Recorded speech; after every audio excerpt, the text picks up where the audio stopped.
Welcome to the SMB Community Podcast with hosts Amy Babinchek, James Kernan, and Carl Polachek.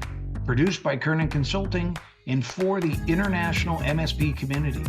We are dedicated to making every IT professional a successful IT professional.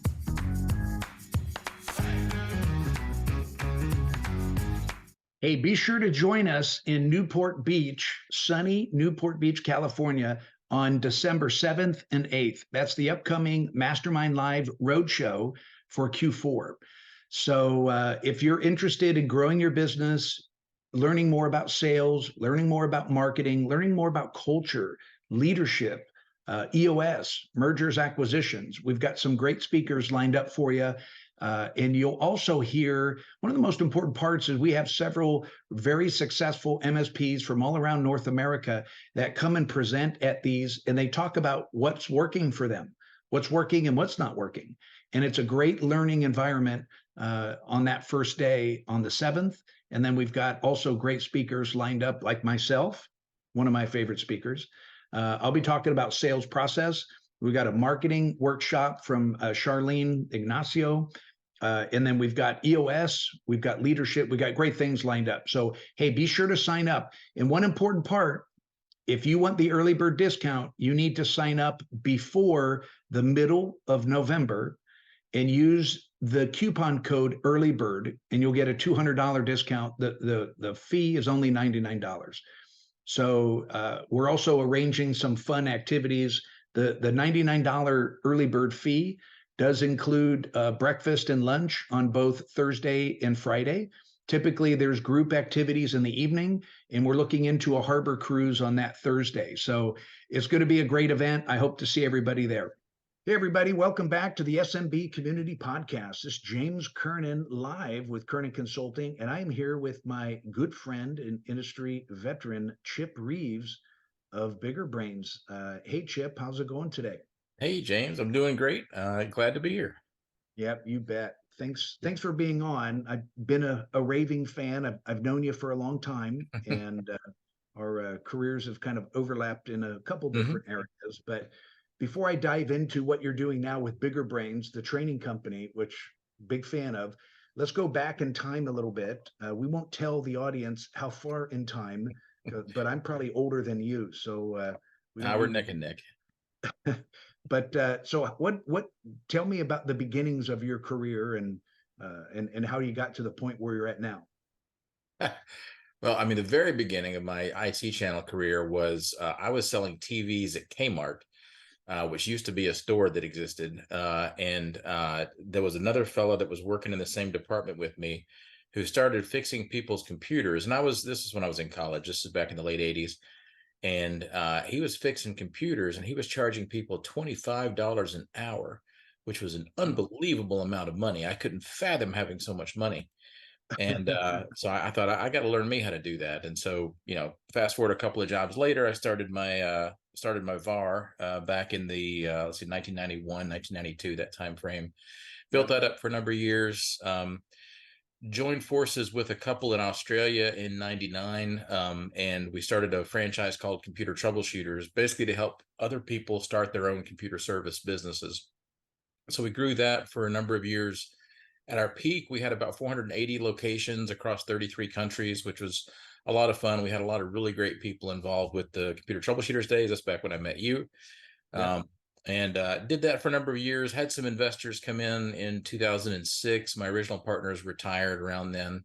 We're looking at, when you're a franchisor, your job is basically helping all your franchisees be successful, right? And so my job was pretty much 24/7 thinking about the business model and vendor relationships and pricing structures and solution stack and all this sort of thing. And we were doing a lot of research into what else we could offer, right? This is back in the 2011 timeframe. And we had the antivirus was a big thing back then. We had antivirus solutions, we had data backup solutions, we had some cloud solutions. We had all these pieces. We had RMM, we had PSA. And we're basically looking at what else do we need? What else do our customers need that we don't currently offer? And one of the things that bubbled up in our research was training, that we really didn't have a good option for training. There were some locations that like did training, either like one-on-one kind of tutoring, and some of us had experimented with like, classroom training and that sort of thing back then. Yeah. But that was about the extent of it, and there was no standard for it.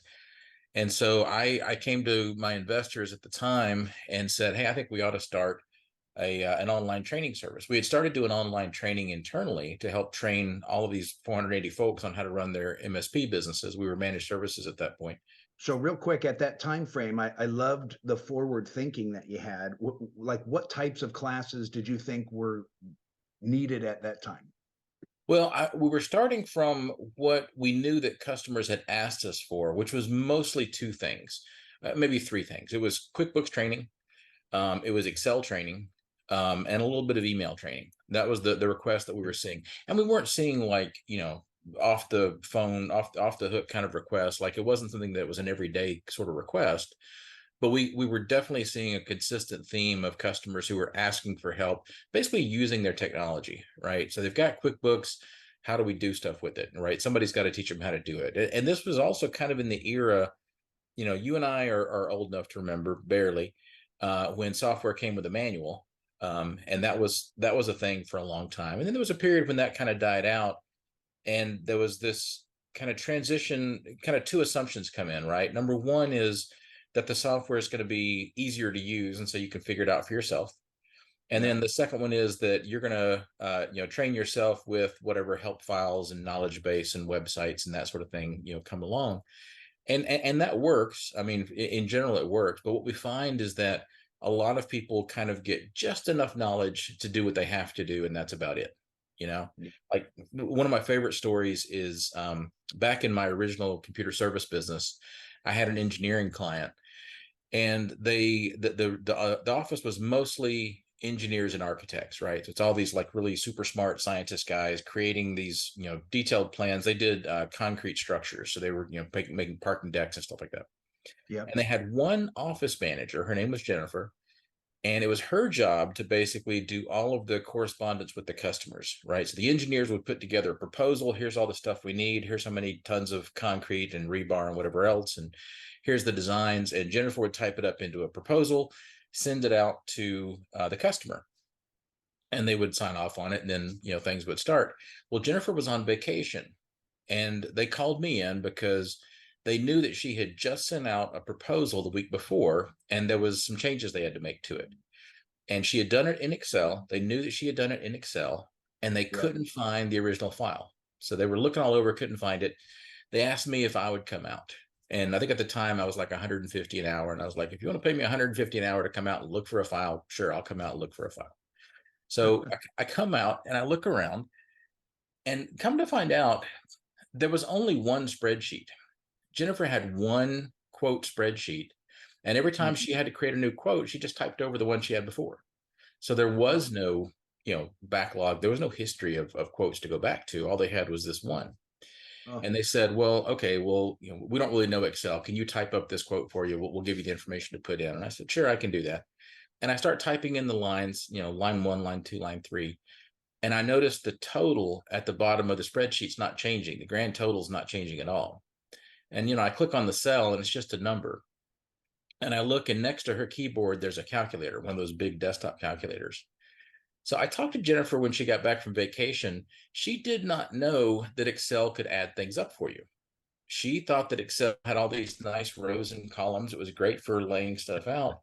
And so she mhm. would type in all the items, and then she would add them up on her calculator and put the total there in Excel.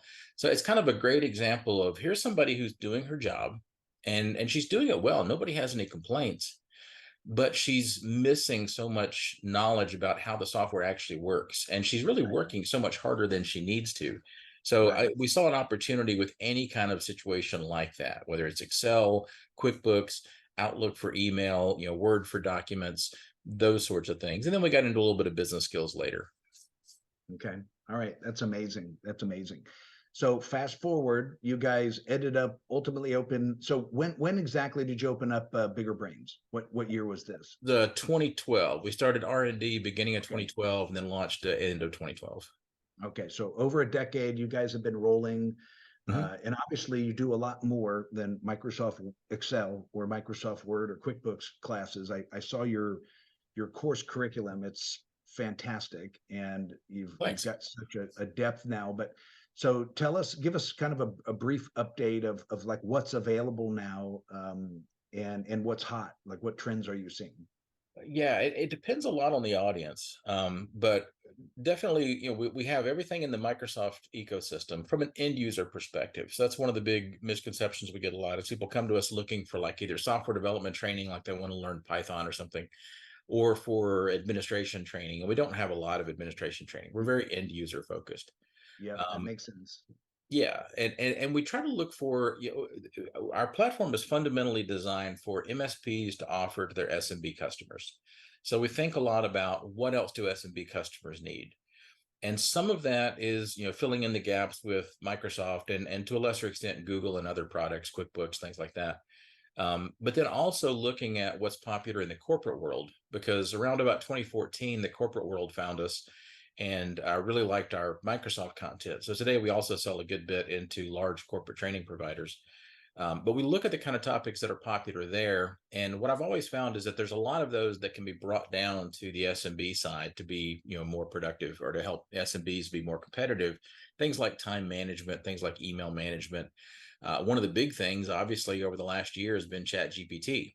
We launched our Chat GPT course in, I want to say, July, and it's been a huge seller for us the last couple of months. I say a huge seller. We don't necessarily sell courses separately, but when we look at the usage on the platform, the Chat GPT course is huge, and also some of the business communication courses. We're finding that what's interesting is there's a lot of businesses that have younger employees now, say 20 somethings, Gen Yep. Z, and there's kind of an expectation that because this new generation grew up with technology, right? They've had, Instagram since they were 2 or whatever, that they're literate, that they already know how to use all the things. And Right. what we find is that actually for that reason, a lot of that sort of technological literacy training has been skipped for that generation. And so they have a lot of questions. They don't know when should they send a chat, when should they send an email, how do you keep somebody from messaging you after hours, what's appropriate to put in a business email and what's not, things like that. And so Yeah. we've been building a series of business communication courses kind of around those topics. So ballpark, not to put you on the spot, but approximately how many classes do you have available now? I think it's around 237. Okay. It actually was 245, and then we retired all of our Office 2013s. So it came down a little bit, but it's somewhere in the high 230s. That's about 4,500 training videos, but about 235, 237-ish actual courses. And then the courses itself, is it just one class, or do you go in and take a series of classes to get through the entire course? Well, the interesting thing is we spent a lot of time in 2012, because I'll tell you, I was really bad at this at first, especially in the computer troubleshooters days. My expectation was if somebody wanted to learn QuickBooks, I was going to basically film a webinar of me teaching QuickBooks or somebody teaching QuickBooks, not necessarily me. And it might take an hour and a half or whatever to go through all the basics. So the end result would be an hour and a half long video, and that would Right. be a course. Turns out people hate that. Turns out people don't want to sit through an hour and a half Like video the on short, training. short ones, right? Yeah. Yeah, yeah. So our rule today, and it's changed over the years, but our rule today is generally around 5 minutes per video. So a typical Wow. course like Excel Advanced is going to have somewhere around 30 videos. They're all going to be about 5 minutes each, but it makes it a lot easier to number one, kind of move through in a more granular format. So if you're looking for a particular topic, you can do a search and just zero in on that topic. But also people feel more of a sense of accomplishment. If you get halfway through an hour-long video, you've still got half a video to look at. But if you complete 15 out of 30 videos, then you've got 15 that are checked off that you can kind of feel good about.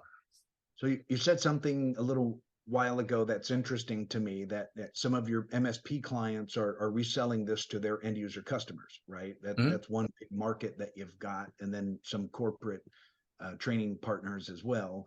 I get that.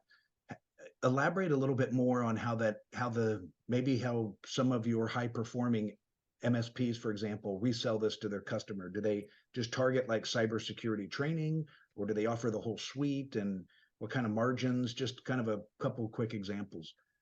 Yeah, there's a couple things that we've learned. One is it's better to be specific. It's kind of like the example I keep giving my staff is it's like if you opened a restaurant and the sign outside said food, right? It's technically true, but it's not interesting enough for anybody to come inside, right? Right. Whereas on the MSP side, if we say training, same thing. It's technically true, but it's not that interesting. But if we focus on a specific, if we focus on learning Chat GPT for business, if we focus on cleaning out your inbox, if we focus on cybersecurity, staying safe online, those kind of specific examples help people kind of trigger in their head, okay, well, that is something I'd like to be better at. And then they're kind of jump in. Now with the MSP program, they get all the courses, but you're going to be a lot more effective if you promote specific ones, because again, it kind of triggers that, do I want that yes or no decision inside the brain. The other piece of it, though, is we find it's really helpful to talk about building your own training, because that's something that exists in our platform. And both MSPs and their business customers are very interested in building their own training. There's always going to be topics that are specific to a business, right? How to use their time clock app, how to sell their product, how their HR system works, whatever it is. And so we try to provide a really easy way for them to build that sort of training.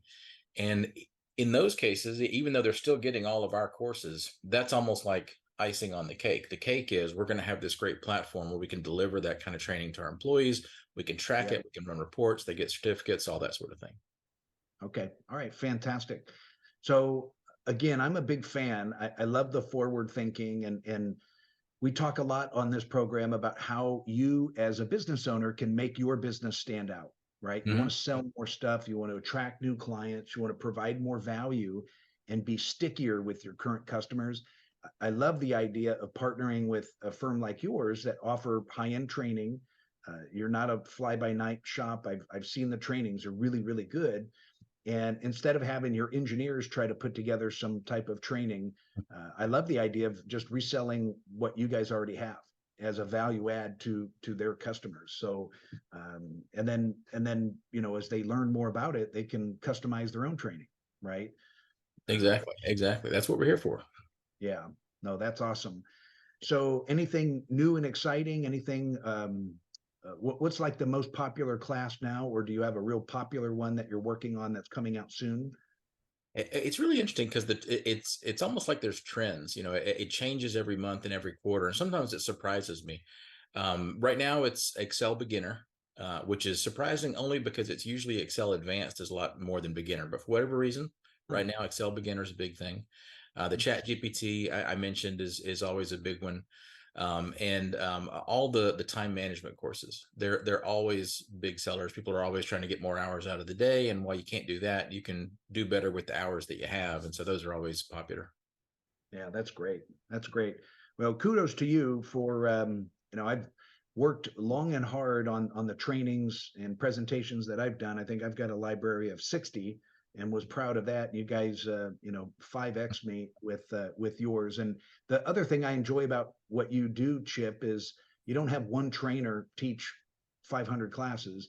You've got different trainers, and they're all very good. I like how it's very diverse, and you've got different trainers teaching different things in your video library. So that's awesome. So how can people get a hold of you to maybe do a demo or to reach out and find out more? Do you just go to the website, or who should they reach out to? And the easiest way for the MSP program is to visit our special MSP website, biggermsp.com. But people can always reach out to me anytime. I'm Chip at bigger-brains.com, and I'm always happy to talk to folks, set up a demo, whatever helps. Okay. All right. Well, I'll drop that information out in the show notes up on the website. So if you've got more questions for us, or you want to hear more things like this, just reach out to us on smbcommunitypodcast.com, or just email me at james@kernonconsulting.com. We'd love to hear from you and get your feedback. Hey, Chip, thanks for being on today. It's great to see you again, and we will see you soon.